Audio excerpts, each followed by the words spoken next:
Hello everyone. तो इस episode के स्टार्ट में यांग मिंग हुआ अपने ऑफिसर्स को ऑर्डर करता है कि जिंग शिंग यकीनन अपनी आर्मी को इकट्ठा करने के लिए शहर से बाहर जाने की कोशिश करेगा। उसे रोक लिया जाए और फिर उसका मर्डर कर दिया जाए।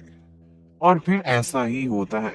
जिंग शिंग जब कैपिटल से बाहर जाने की कोशिश में होता है तो गार्ड्स उसे रोक लेते हैं और कहते हैं कि चीफ कमांडर का ऑर्डर है कि आज कोई भी शहर से बाहर नहीं जा सकता। इतने में दूसरी दिशा से आते हुए यांग विंगहुआ के ऑफिसर उन लोगों को घेर लेते हैं और उनको ऑर्डर किया जाता है कि आप कुछ दिनों के लिए कैपिटल से बाहर नहीं निकल सकते।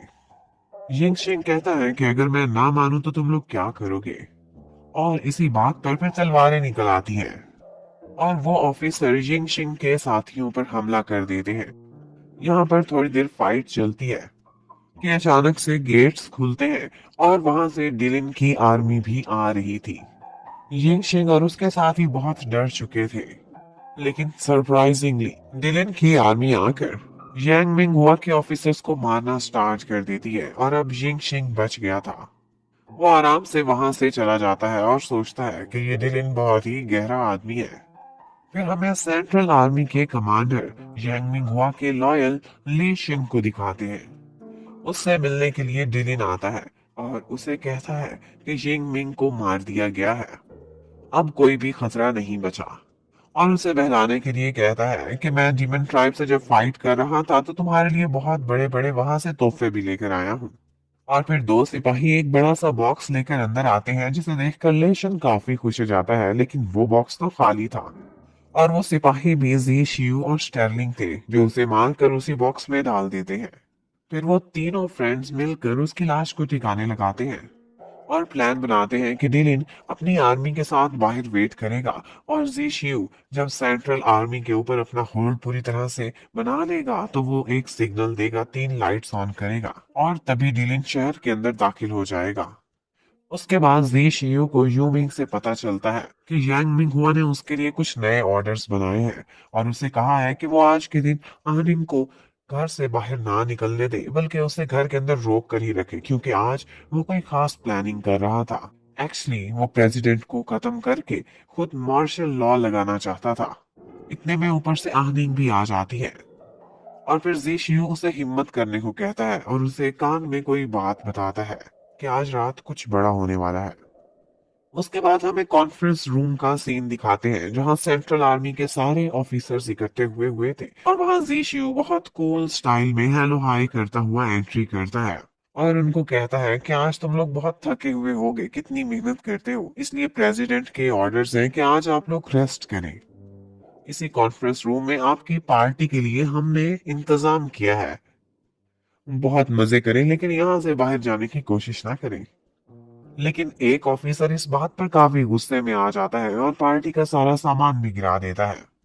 तो यहाँ पर जी शियू कहता है कि प्रेसिडेंट और फैमिली के साथ लॉयल रहना हमारे लिए बहुत जरूरी है। ये ना हो कि जैंग मिंग हुआ के पीछे चलते चलते आप लोग मुल्क से गद्दारी कर जाओ। लेकिन वो सारे ऑफिसर्स नेशन से बहुत डरते थे और वो उनके उनके फैमिली मेंबर्स को लेकर भी ब्लैकमेल किया करता था। तो यहाँ पर जी शियू उनको एक सील दिखाता है जो लेशन की थी, उसे मारने के बाद उन्होंने हासिल कर ली थी। उन लोगों को लगता था कि जैसे ये सील नकली होगी, लेकिन वो लोग चेक करते हैं तो वो वाकई में असली होती है। दूसरी तरफ हमें प्रेसिडेंट के जी चुआन हाउस का मंजर दिखाते हैं जहां पर सिपाही और सारे लोग बिल्कुल तैयार खड़े हुए होते हैं, क्योंकि उनको वहां से निकालने के लिए यांग मिंग हुआ अपनी सेना लेकर उन्हीं की तरफ बढ़ रहा था। वो उनके घर के बाहर पहुंच जाता है। स्टर्लिंग अपने ट्रूप्स लेकर सबसे आगे खड़ा हुआ होता है। तो यहाँ पर यांग मिंग हुआ कहता है कि मिस्टर प्रेसिडेंट अब बहुत बूढ़ा हो गया है, उससे ये सारे मामलात नहीं देखे जाते, इसलिए उसको अब रिजाइन कर देना चाहिए। उस टाइम पर जो प्रेसिडेंट सैनशिंग थे वो आहनिंग के अंकल लगते थे, लेकिन वो काफी बीमार जो थे।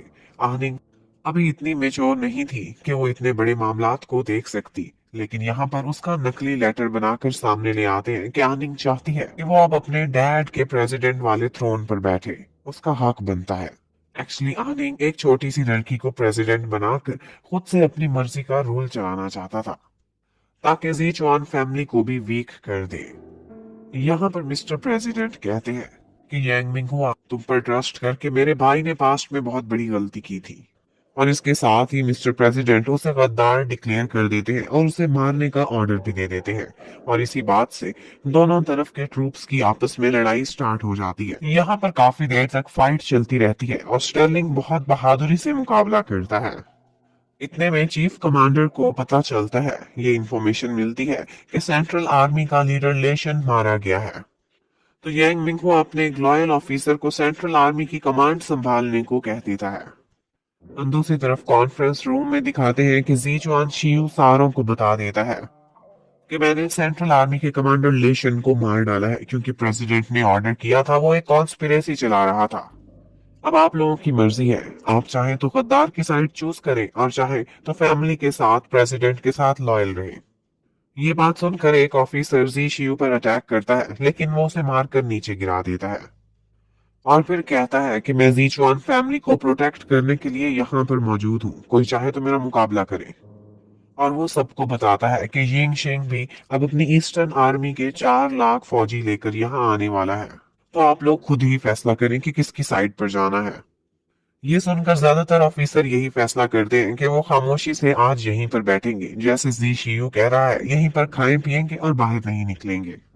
जी शियू अपना मिशन कंप्लीट होने पर बहुत ही रिलीव्ड फील कर रहा होता है कि इतने में बहुत से सिपाही अंदर आते हैं और सिक्योरिटी फोर्सेस उसे घेर लेती हैं। और वही यांग मिंग हुआ का एक कमांडर सेंट्रल आर्मी को लीड करने के लिए पहुंच चुका था। दूसरी तरफ डिलिन अपने बहुत सारे सिपाही लिए शहर से बाहर इंतजार में खड़ा होता है। वो देखता है कि कोई सिग्नल तो नजर आया है। ये एग्जैक्टली वो सिग्नल नहीं था जिसका ज़ीशियू ने वादा किया था, लेकिन फिर भी वो लोग अब शहर में एंटर होने के लिए आगे बढ़ने लगते हैं। और यहीं पर ही एपिसोड नंबर 8 खत्म हो जाती है। Thank you for watching, stay connected, bye bye.